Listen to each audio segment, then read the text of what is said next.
Erim bilan bir-birimizga advent kalendar tayyorlayotgandik. Erkaklarga sovg'a tanlash muncha qiyin.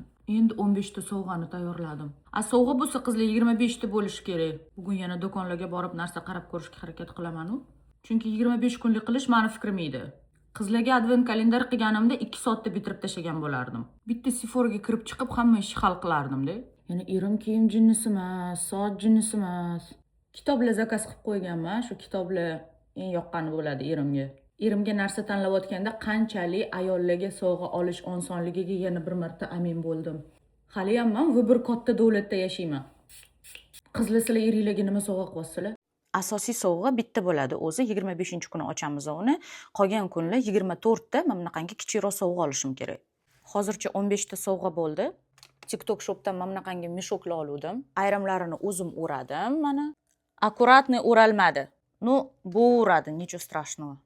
Asosiy sovg'ani mana bu korobochkaga solaman. To'g'risini aytsam, qizlar уже esimdan chiqib qoldi. Bularning ichiga nimalar solganimni.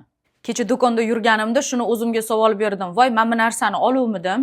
Bunaqangi narsa olganmanmi yoki yo'qmi deb o'zimga o'zim savol berishni boshladim. Chunki men mishochiklarning ichiga narsa solganman, nima solganim esimda yo'q.